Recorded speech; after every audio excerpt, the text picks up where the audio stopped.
Bienvenidos a NTD, les saluda Eduardo Zompa y estas son las noticias que usted debe saber el día de hoy. El presidente Biden se prepara para las elecciones intermedias del 2022. ¿Cuál es su estrategia para ayudar a los demócratas a ganar votos? Y Biden lidera la iniciativa demócrata sobre el derecho al voto este martes en Georgia. ¿Qué tienen que decir los líderes de ambos lados del Senado?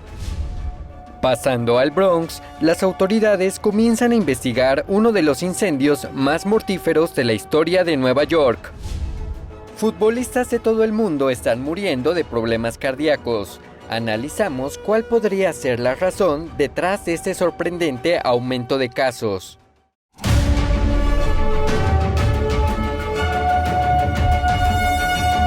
Muchas gracias por acompañarnos en NTD en español. Con la proximidad de las elecciones legislativas, ¿cuál es la estrategia del presidente Biden para ayudar a los demócratas a ganar votos?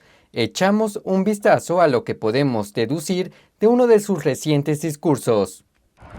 Ante la proximidad de las elecciones legislativas de 2022, el discurso del presidente Biden de la semana pasada podría darnos una pista sobre su estrategia para ayudar a ganar votos demócratas. El jueves pasado, en el primer aniversario de la irrupción al Capitolio de Estados Unidos, Biden criticó al expresidente Trump y a sus partidarios. La gran mentira que está diciendo el expresidente y muchos republicanos que temen su ira es que realmente tuvo lugar la insurrección en este país el día de las elecciones.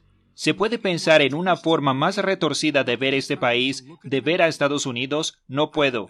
Trump respondió diciendo que Biden está trabajando duro para tratar de evadir el trabajo incompetente que está haciendo. A pesar de que Biden lanzó una burla a Trump y a sus partidarios, parece que el presidente está tendiendo la mano a los votantes indecisos al decir que está dispuesto a trabajar con otros republicanos. Pero sean cuales sean mis otros desacuerdos con los republicanos que apoyan al Estado de Derecho y no el gobierno de un solo hombre, siempre buscaré trabajar junto a ellos. A lo largo de su primer año en el cargo, Biden se enfrentó a críticas por el aumento de la inflación, la crisis energética y la forma en que gestionó la retirada de las tropas de Afganistán. Una encuesta de Rasmussen de la semana que terminó el 30 de diciembre mostró que solo el 30% de los probables votantes estadounidenses creen que el país va en la dirección correcta. Según Joseph Lord, reportero de Epoch Times, en el Congreso, Biden puede ser un lastre en 2022 y varios demócratas se están distanciando de él. El líder republicano de la Cámara de Representantes, Kevin McCarthy, advirtió a los demócratas en noviembre que si Biden ganaba su puesto por 16 puntos, les esperaba una carrera competitiva en 2022. El presidente Biden está renovando su impulso a favor de nuevas medidas sobre el voto. Podría votarse en el Senado esta semana y Biden hace de ello una parte clave de su viaje a Atlanta, donde está previsto que pronuncie hoy un importante discurso sobre el tema. Aquí están los detalles. El presidente Biden viajará este martes a Atlanta, Georgia, para pronunciar un discurso en el que impulsará una legislación sobre el voto. La Casa Blanca dice que hay una necesidad urgente de salvaguardar las elecciones libres y justas en Estados Unidos. La única manera de hacerlo es que el Senado apruebe la Ley de Libertad del Voto y la Ley John Lewis de avance del derecho al voto. Los líderes demócratas argumentan que son necesarias para contrarrestar las nuevas leyes en muchos estados liderados por republicanos que, según los demócratas, tienen como objetivo dificultar el voto. Pero el líder republicano del Senado, Mitch McConnell, dice que no es cierto. Si realmente leen, la legislación que aprobaba, claramente, no es el caso. Ahora mismo, los demócratas necesitan 60 votos que no tienen para sacar adelante sus políticas. Así que el líder de la mayoría del Senado, Chuck Schumer, considera cambiar las reglas de filibusterismo para que puedan aprobar los proyectos de ley con una mayoría simple. Llegó el momento de actuar, de defender la democracia y proteger el derecho al voto, incluso si eso significa cambiar las reglas del Senado. Biden está dispuesto a respaldar ese movimiento, pero McConnell dice que es una toma de poder. Quieren silenciar a millones de estadounidenses y apoderarse del Senado, para poder apoderarse de las elecciones, y así poder apoderarse de Estados Unidos. Los demócratas del Senado necesitan el apoyo de todos sus miembros para cambiar las reglas de filibusterismo, pero es probable que 2 senadores se opongan, Kyrsten Sinema de Arizona y Joe Manchin de Virginia Occidental.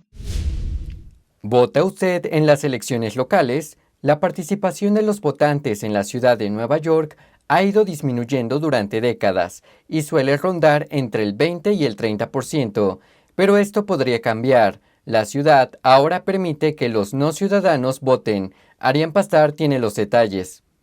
Más de 800.000 no ciudadanos pueden ahora votar en las elecciones locales de la ciudad de Nueva York. Eso incluye a personas con green cards y permisos de trabajo. Se les permitirá votar después de vivir en la ciudad durante 30 días. El alcalde Adams dice que no le gustaba la idea de que los nuevos votantes tuvieran que estar en la ciudad solo 30 días antes de poder votar, pero terminó dejando que el proyecto de ley fuera aprobado. Explicó su decisión en un comunicado. Aunque al principio me preocupaba un aspecto del proyecto de ley, mantuve un diálogo productivo con mis colegas del gobierno que disipó esas preocupaciones. Charles Bullock es profesor de ciencias políticas. Explicó los pros y los contras del voto de los no ciudadanos.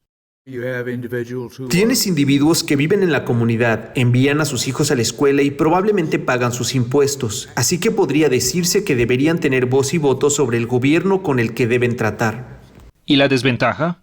Si a estos individuos no ciudadanos se les permitiera votar en estas elecciones locales, podrían empezar a tener expectativas y tener exigencias como poder votar en las elecciones estatales, porque las acciones estatales van a tener algún impacto en sus vidas.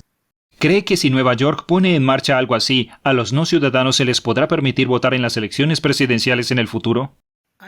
Lo dudo, no. Creo que habrá una distinción real entre el voto en las elecciones locales, que puede ser controlado por un gobierno local como el de una ciudad. En cuanto a las elecciones federales, no creo que sea probable. Rebecca Grace es miembro de la Junta Nacional del Exit, el movimiento latino para salir del Partido Demócrata. No está de acuerdo con la nueva norma. Es una falta de respeto a la gente que lo hace de forma correcta, como mucha gente en Estados Unidos, como mi madre. Ella es italiana dominicana y tuvo que hacerlo de la manera correcta. Las primeras elecciones locales de la ciudad de Nueva York en las que los no ciudadanos podrán emitir su voto serán el próximo año en 2023. Arián Pastar, NTD Noticias, Nueva York. Un devastador incendio mató a 17 personas, entre ellas 8 niños en un edificio de apartamentos del Bronx el domingo. Es uno de los incendios más mortíferos de la historia de Nueva York. Las autoridades están investigando la puerta de un apartamento que no se cerró automáticamente, lo que habría frenado la propagación del fuego y el humo. Jason Perry de NTD tiene la historia. Los bomberos dijeron que el fuego se inició por un calentador defectuoso y que fueron capaces de contener el fuego, pero el humo se esparció por todo el edificio y lo que causó la mayoría de las muertes fue la inhalación de humo. La familia que estaba en el apartamento donde se inició el incendio pudo escapar a un lugar seguro, pero la puerta de su apartamento se quedó abierta permitiendo que el humo se extendiera por todo el edificio. Tuve mucho miedo porque en ese momento pensé que ya no sobreviviría cuando el humo entraba en la casa. My neighbors died. The children died. The children, the parents. I don't understand. I don't understand why that happened like that. But God spared me. Fatima Wood es una de las sobrevivientes. Wood dice que su hija llamó su atención cuando percibió el humo por primera vez. Intentamos bajar. Cuando llegamos entre el sexto y el cuarto piso, quedamos atrapadas, así que tuvimos que volver a subir. Pero un tal Muhammad pudo tomar a mi hija y salir del edificio con ella. Entonces Wood esperó con su marido y su otra hija en el apartamento de un vecino hasta que los bomberos llegaron y los guiaron fuera del edificio donde se reunió con su hija. Recomendamos que en los edificios altos a prueba de incendios la gente se refugie en su lugar y es más seguro estar en su apartamento que aventurarse a salir e intentar bajar las escaleras, a veces en una situación mucho más peligrosa. El alcalde de Nueva York, Eric Adams, quiere reforzar el mensaje de cerrar las puertas en caso de incendio, pero no quiere que los demás culpen a la familia que dejó la puerta abierta de su apartamento en llamas cuando escaparon para ponerse a salvo. Lo que no queremos hacer es agregar más trauma a una familia que simplemente estaba tratando de escapar de una experiencia muy peligrosa en una experiencia muy aterradora. Las puertas de los edificios de apartamentos deben cerrarse automáticamente para evitar que el fuego se propague por la estructura. Más temprano ese día en Good Morning America, Adams dijo que puede haber un problema de mantenimiento con la puerta del apartamento que será parte de la investigación en curso. También mencionó que si alguien quiere hacer una donación económica para ayudar a las familias sobrevivientes, puede donar al fondo del alcalde para el avance de la ciudad de Nueva York. Dijo que cada dólar recaudado se destinará directamente a las víctimas del incendio. Las autoridades dijeron que unas 60 personas resultaron heridas en el incendio y que 32 fueron hospitalizadas con lesiones que ponen en peligro su vida. Regresando del corte, tenemos una actualización sobre el inicio de la orden de vacunación de Biden para los empleadores privados y otras noticias del virus. Esto y más en NTD en español.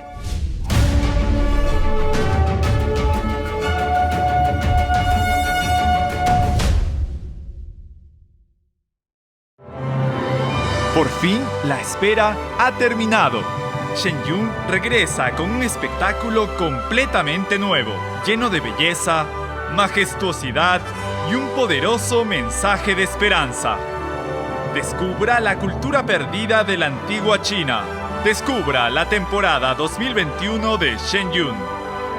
Un mundo más maravilloso le espera. Consiga sus boletos hoy.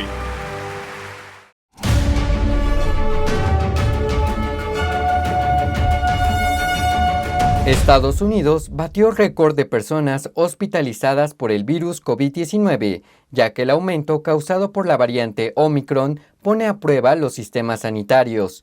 Esto mientras la orden de vacunación del presidente Biden entra en vigor, incluso mientras la batalla sobre la misma continúa en la Corte Suprema. La orden de vacunación para los empleadores privados establecida por la administración Biden entró en vigor el lunes, aunque los desafíos legales a la misma se están llevando a cabo en la Corte Suprema. Esto dejó a muchos empleadores sin saber cómo proceder. La orden afecta a los empleadores con más de 100 trabajadores y afecta a unos 84 millones de trabajadores estadounidenses. La OSHA no impondrá multas por incumplimiento hasta el 9 de febrero. El lunes, Estados Unidos alcanzó un récord histórico de hospitalizaciones por COVID-19, según un recuento de Reuters. El medio dijo que las hospitalizaciones superaron el récord de enero de 2021. Sin embargo, hay una diferencia. Según el doctor Raúl Sharma, jefe de urgencias del Centro Médico Presbiteriano Weill Cornell de Nueva York, los síntomas son diferentes. En las oleadas anteriores, los pacientes de COVID en los hospitales solían presentar síntomas como niveles bajos de oxígeno, neumonía o dificultad para respirar. Pero Sharma dice que ahora solo la mitad de los pacientes con COVID en los hospitales presentan esos síntomas. El 50% restante de estas hospitalizaciones por COVID son pacientes ingresados por otras causas, por ejemplo, infartos de miocardio, derrames cerebrales, dolores abdominales, cáncer, otras infecciones, pero que casualmente dan positivo en la prueba de COVID, ya que todo el mundo que ingresa en el hospital se somete a la prueba de COVID. El gobierno de Biden dice que las aseguradoras van a cubrir 8 pruebas caseras de detección de COVID-19 por persona al mes. Las compañías de seguros y los planes de salud de grupo están obligados a cubrir el coste de las pruebas sin receta médica. Eso es para las personas con cobertura médica privada. Comienza el 15 de enero.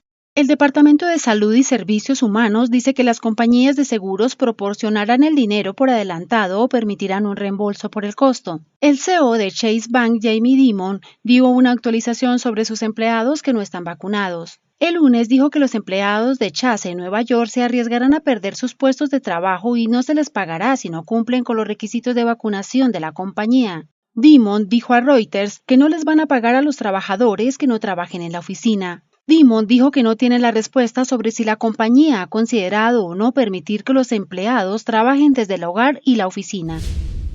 Los futbolistas de todo el mundo están muriendo de infartos y otros problemas cardíacos a un ritmo sorprendente. Este fin de semana, un jugador comenzó a convulsionar durante un partido en Qatar. Afortunadamente, aún respira, pero estos casos hacen que la gente especule si las vacunas anti-COVID-19 tienen algo que ver con estas terribles escenas. Miguel Moreno de NTD tiene la historia. Este es el jugador de fútbol profesional Ousmane Coulibaly convulsionando durante un partido en Qatar. El jugador de 32 años se desplomó el sábado cuando terminaba el primer tiempo del partido. Coulibaly sobrevivió y se encuentra en condición estable. Eso es según una declaración hecha en su Instagram al día siguiente. Los informes mundiales del último mes indican que al menos 5 futbolistas masculinos de 30 años o menos murieron por problemas cardíacos como paros cardíacos e infartos. Esta sorprendente tasa hace que algunos se pregunten si las vacunas anti-COVID-19 son las culpables. El profesor de salud pública Jagdish Khubchandani dice que tanto el COVID como vacunas como la de Pfizer pueden causar inflamación del corazón, lo que puede provocar un infarto. ¿Qué opina sobre este asunto? ¿Cree que estos casos están relacionados con las vacunas? No podemos decir si los casos están relacionados con las vacunas, pero soy de la opinión de que deberíamos vigilarlos estrictamente. Deberíamos vigilar los antecedentes de infección por COVID, la vacunación por COVID y también observar las orientaciones de los CDC que sugieren que muchas personas, hombres, adultos, adolescentes, tuvieron inflamación del corazón después de la vacunación. Y a día de hoy los CDC informaron de más de 15.000 casos de inflamación del corazón. Así que no está realmente confirmado si solo tenían la vacuna o la infección por COVID y la vacuna, pero esto ciertamente necesita ser monitoreado. Los expertos necesitan informes médicos de los futbolistas afectados antes de sacar conclusiones fiables sobre el aumento de los problemas cardíacos. Preguntamos a la Liga de las Estrellas de Qatar si Koulibaly estaba vacunado, pero no recibimos respuestas antes de esta emisión. Un día después de que Ousmane Coulibaly sufriera un ataque al corazón, su esposa dio una actualización en el Instagram del jugador diciendo que está en buenas manos y dando gracias a Dios y al médico a quien atribuye haberle salvado la vida. Miguel Moreno, NTD Noticias. Se están planteando más preguntas sobre la forma de contabilizar las muertes y hospitalizaciones por COVID. El domingo se presionó a la directora de los CDC para que dijera cuántas personas han muerto con COVID y cuántas a causa del COVID.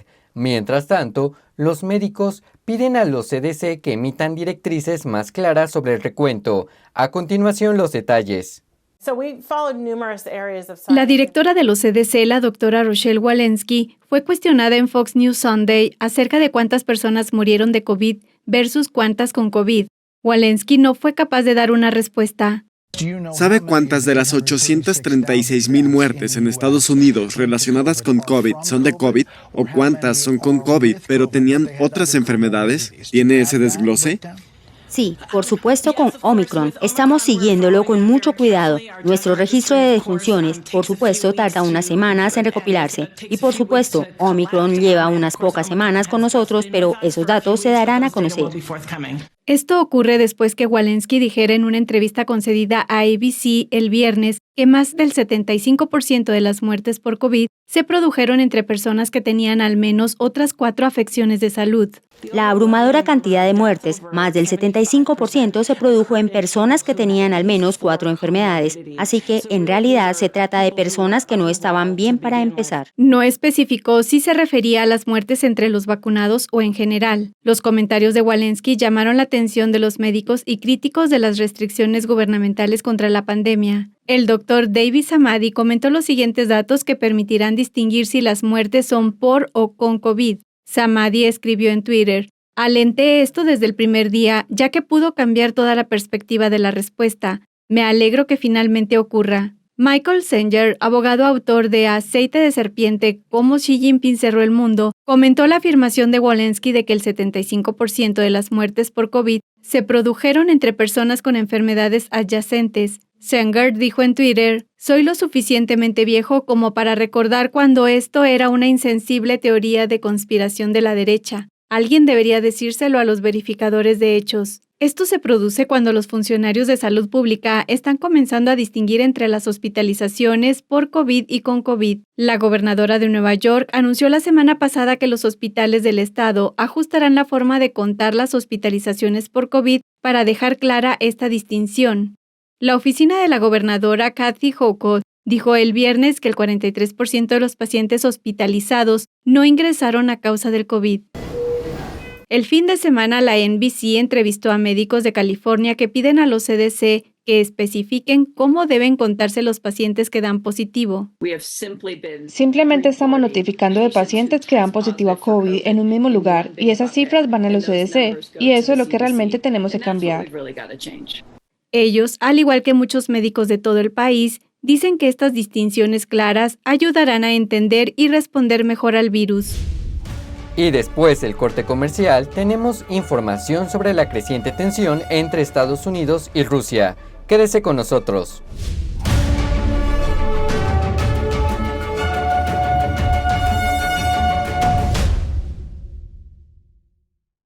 Bienvenidos al episodio de hoy, soy Elina Villafañe. Según nuevos informes sobre la efectividad de las vacunas, afirman que... Comencemos hablando sobre las últimas elecciones. Hay investigaciones que confirman que hubo Varias investigaciones comprueban que el origen del virus es el laboratorio de... Bienvenidos al episodio de hoy. Soy Elina Villafaña. No pierda más tiempo. Infórmese sin censura desde Epoch TV.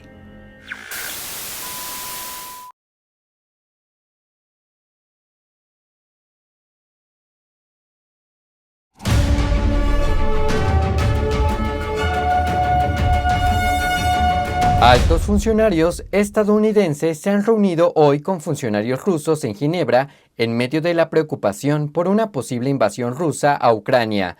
Las conversaciones no han dado lugar a ningún avance importante, pero el Congreso está dispuesto a tomar medidas enérgicas contra Rusia con un proyecto de ley para sancionar el gasoducto Nord Stream 2. Los demócratas del Capitolio tienen que tomar algunas decisiones difíciles en lo que respecta a Rusia. Esta semana, el líder del Senado, Chuck Schumer, va a presentar un proyecto de ley en el Pleno que reimpondría las sanciones contra el gasoducto Nord Stream 2. En el pasado, muchos demócratas se unieron a los republicanos para apoyar estas sanciones, pero el mes de mayo Biden prescindió por sí mismo de esas sanciones. Él espera llegar a un acuerdo con Rusia a través de diálogos de negociación. Estas negociaciones iniciaron esta semana, pero las autoridades estadounidenses dicen que hay poco o ningún progreso hasta ahora. Sin embargo, fuimos firmes a la hora de rechazar las propuestas de seguridad que simplemente no son de interés para Estados Unidos. Estados Unidos insiste en que el progreso depende de la reducción de la tensión. Rusia ha reunido casi 100.000 soldados cerca de Ucrania, aunque Putin niega que la acción sea un plan de invasión. Tenemos dos caminos ante nosotros. Hay un camino de diálogo y diplomacia para intentar resolver algunas de estas diferencias y evitar una confrontación. El otro camino es la confrontación y las consecuencias masivas para Rusia si renueva su agresión a Ucrania. Pero la administración quiere evitar sancionar el gasoducto Nord Stream. Biden en mayo renunció a las sanciones, y los críticos dicen que dio a Putin una mano política sobre Europa. Ahora el Congreso quiere tomar el asunto en sus manos. Esta semana los senadores votarán un proyecto de ley para sancionar el gasoducto ruso Nord Stream 2, una medida que históricamente ha sido bipartidista. La senadora Jean Shaheen es coautora de un proyecto de ley junto con el senador republicano Rob Portman, republicano de Ohio. En él se insta a la administración Biden a reconsiderar seriamente la imposición de sanciones al Nord Stream 2. Y el senador demócrata Menéndez también se mostró molesto con la renuncia de Biden a las sanciones e instó a la administración a, cito, arrancar la tirita, a levantar estas exenciones. Ahora, este proyecto de ley, liderado por el senador Ted Cruz, llega al Pleno esta semana, dando a los demócratas la oportunidad de obligar a la mano de Biden a restablecer las sanciones, pero ¿se moverán para desafiar a la Casa Blanca? El senador Cruz ha escuchado a muchos demócratas decir que votarán a favor o que lo están considerando seriamente, pero algunos demócratas han dicho que creen que va demasiado lejos. Pero la cuestión que se plantea aquí para los senadores demócratas es si están más comprometidos con mantener su firmeza sobre su posición respecto a Rusia para votar la aprobación de estas sanciones al gasoducto o si están más comprometidos con seguir la estrategia del presidente Biden con respecto a Rusia. Reportando desde Washington, D.C., Melina Weisskopf, NTD Noticias. Y las elecciones regionales en Venezuela, en el estado de Barinas, cuna de Hugo Chávez, dieron como ganador al candidato de la oposición. Tenemos los detalles. ¡Que viva Barinas! ¡Que viva! ¡Que viva Venezuela! Nosotros entonces también podemos anunciarle a Barinas, a Venezuela y al mundo que ganó el pueblo barinés, ganó la fuerza democrática. Sergio Garrido, candidato opositor de la Mesa de la Unidad Democrática MUD, fue el ganador de los comicios del domingo para gobernador del estado, puesto que compitió contra el ex canciller oficialista Jorge Arreaza en la segunda repetición de dichos comicios. Este pueblo de Barinas lo aceptó el reto democráticamente y logramos hoy día ser el estado ícono de toda Venezuela. Venezuela entera tiene los ojos puestos sobre Barinas. El mundo entero tiene los ojos puestos sobre Barinas. Los resultados publicados por el Consejo Nacional Electoral mostraron a Garrido con el 55.4% de los votos, mientras que Arreaza recibió el 41.3%. Jorge Arreaza reconoció y anunció su derrota en las redes sociales antes de que las autoridades hicieran públicos los resultados. Los comicios en Barinas, estado natal del ex líder del régimen Hugo Chávez, se repitieron por orden del Supremo, que anuló los resultados de las elecciones del pasado 21 de noviembre, en los que ya había vencido el antichavismo. Y en México, las autoridades migratorias llevaron a cabo un rescate de inmigrantes durante el fin de semana. Veamos lo que ocurrió. Las autoridades migratorias mexicanas de Piedras Negras rescataron este fin de semana a 2 mujeres y 4 niños migrantes a mitad del cauce del río Bravo. La primera migrante es una mujer embarazada de origen hondureño, quien viajaba con su hija de 3 años. La segunda mujer provenía de Guatemala. Los otros 3 menores eran mexicanos, 2 niños y una niña. Según el Instituto Nacional de Migración, el grupo desistió en cruzar a territorio estadounidense por temor a que los niños fueran arrastrados por la corriente y por el agua helada. Tras el aviso de auxilio, fueron puestos a salvo en el punto de paseo del río entre los puentes internacionales 1 y 2. Luego de unas elecciones no reconocidas por la comunidad internacional, el dictador nicaragüense Daniel Ortega tuvo su ceremonia de investidura para un 4º mandato consecutivo.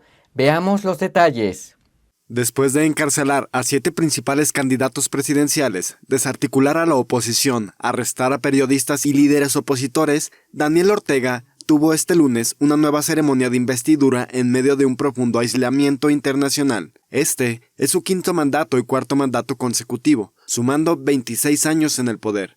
La Cancillería mexicana había anunciado que no enviaría a ningún representante. Sin embargo, el presidente Andrés Manuel López Obrador informó a los medios que Ramiro Ayala, jefe de la Embajada de México en Nicaragua, asistiría a la ceremonia y además anunció que el próximo embajador en esa nación será el periodista Guillermo Zamora. Otra única delegación que se presenta como país democrático de América es la de Bolivia. Luego se destacan delegaciones para respaldar al régimen de Ortega, de países con dictaduras como Cuba, Venezuela, China, Corea del Norte, Irán y Vietnam. Apenas horas antes de la ceremonia, Estados Unidos y la Unión Europea ampliaron las sanciones contra funcionarios y entidades nicaragüenses, incluidos los hijos de Ortega y Murillo. Gracias, esto es todo por hoy. Antes de despedirme, quiero invitarlos a seguirnos en Epoch TV para acceder a nuestro contenido sin censura. Tenemos un programa nuevo todos los días y recuerde que puede apoyar nuestra búsqueda de la verdad haciendo una donación en el enlace que está en la descripción. También puede contactarse con nuestro equipo de ventas para hacer campañas publicitarias. Gracias por acompañarnos, nos vemos mañana. Estamos siendo censurados. Hay noticias que YouTube no quiere que sepas. No tienen la intención de que veas la verdad de lo que está sucediendo. El 90% de los medios de comunicación son controlados por 6 corporaciones. Su intención es mostrarte la imagen del mundo que ellos representan. Esta es una batalla entre la verdad y la mentira. Una batalla entre las fuerzas que quieren que creas en su narrativa preestablecida y nuestro medio de comunicación independiente, que persigue la verdad y basa toda su información en hechos, para prevenir que la gente sea engañada. Ahora hay temas que no podemos reportar libremente en YouTube. Así que encontramos una nueva plataforma de confianza para mantenerte informado. Sigue nuestro noticiero de la noche sin censura solo por Epoch TV en la página web de Epoch Times en español. Encontrarás el enlace en la descripción. Gracias por su apoyo y juntos hagamos que la verdad salga a la luz.